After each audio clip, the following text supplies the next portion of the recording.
क्या आप कल्पना कर सकते हैं एक ऐसे ऋषि की जिसके क्रोध से स्वयं काल भी भयभीत रहता था। एक ऐसा महापुरुष जिसकी दृष्टि मात्र से राजा रंक बन जाते थे और जिसके एक शाप ने स्वर्ग की लक्ष्मी को समुद्र में विलीन कर दिया था। जिन्हें भगवान शिव का रुद्र अवतार कहा जाता है, महर्षि दुर्वासा।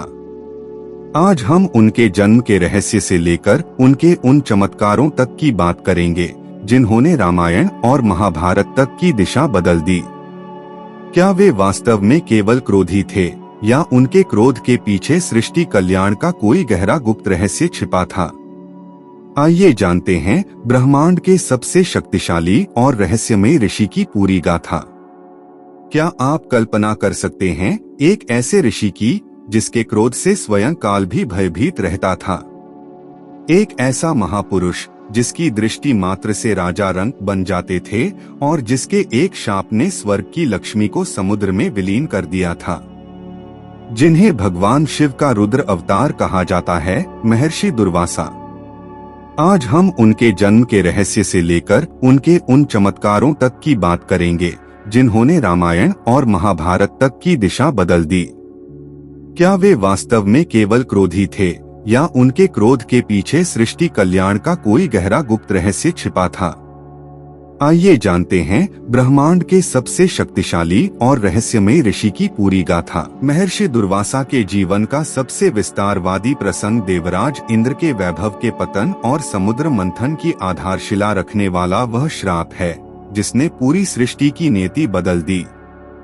जब उन्होंने इंद्र को पारिजात की दिव्य माला भेंट की और इंद्र ने अहंकारवश उसे अपने हाथी के मस्तक पर रखकर अपमानित किया, तो दुर्वासा का क्रोध केवल एक व्यक्ति का गुस्सा नहीं था, बल्कि वह प्रकृति का न्याय था जो सत्ता के मद को चूर चूर करने के लिए फूटा था। उस एक श्राप ने स्वर्ग की समस्त लक्ष्मी, कांति और शक्ति को क्षीर सागर में विलीन कर दिया, जिससे देवता असुरों के सामने शक्तिहीन हो गए। इसी घटना ने देवताओं और असुरों को एक साथ लाकर समुद्र मंथन करने पर विवश किया, जहां से 14 अनमोल रत्न, अमृत और स्वयं देवी महालक्ष्मी का पुनः प्राकट्य हुआ। इस प्रकार दुर्वासा का वह विनाशकारी श्राप वास्तव में जगत के कल्याण और नवसृजन का बीज बना, जिसने संसार को अमृत और ऐश्वर्य का नया मार्ग दिखाया।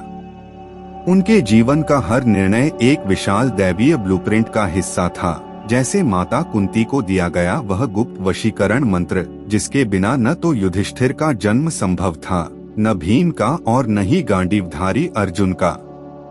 दुर्वासा त्रिकालदर्शी थे।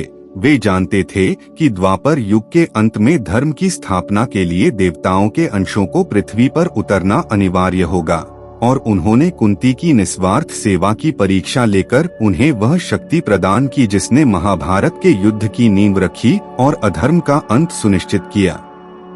दुर्वासा ऋषि की कथा का विस्तार रामायण काल की उन गलियों तक भी पहुंचता है, जहां उन्होंने इक्ष्वाकु वंश की मर्यादा और स्वयं भगवान राम के धैर्य की कठिनतम परीक्षा ली। जब राम और काल मृत्यु एकांत में वार्ता कर रहे थे और लक्ष्मण द्वार पर पहरा दे रहे थे, तब दुर्वासा ने वहां पहुंचकर तत्काल भेंट की मांग की।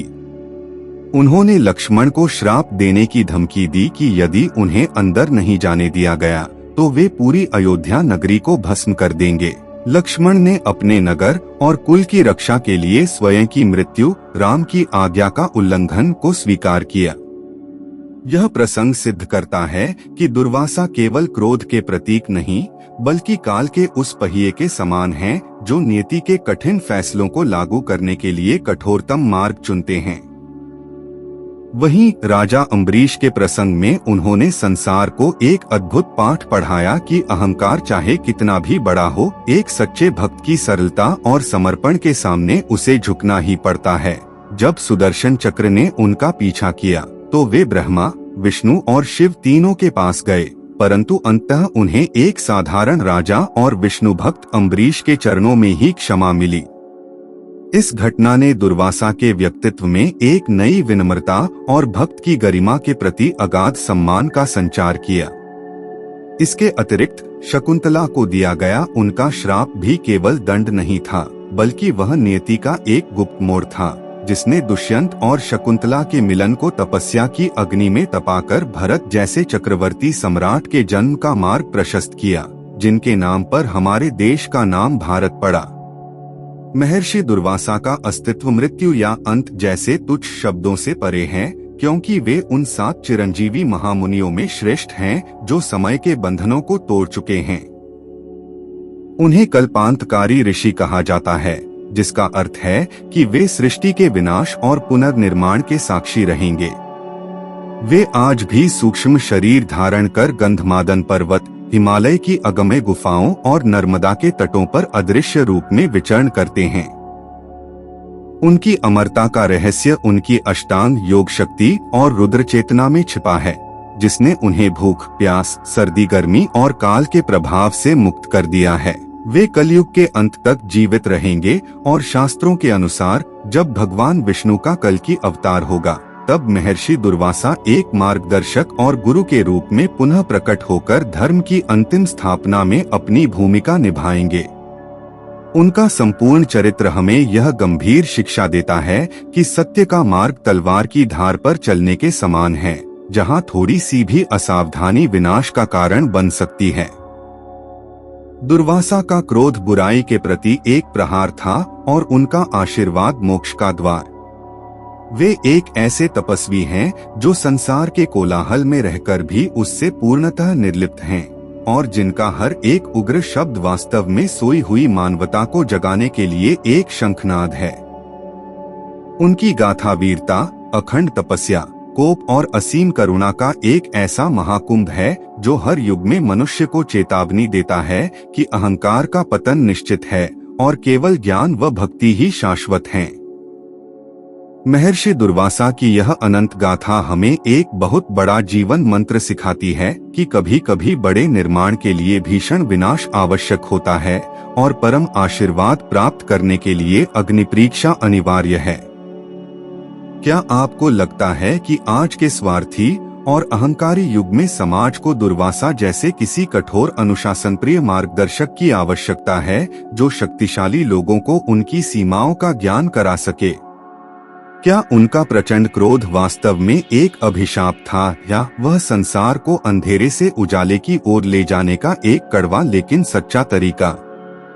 आपके मन में दुर्वासा ऋषि की कौन सी छवि सबसे गहरी है, एक क्रोधी ऋषि की या एक दिव्य रक्षक की? अपने विचार कमेंट्स में जरूर साझा करें। अगर आप भी सनातन धर्म के इन अमर रहस्यों और ऋषियों की असीम शक्ति के बारे में जानकर गर्व महसूस करते हैं, तो इस वीडियो को शेयर करें और हमारे साथ इस ज्ञानवर्धक यात्रा में निरंतर बने रहें। जब तक के लिए बोलिए जय श्री राधा कृष्ण। राधा राधा।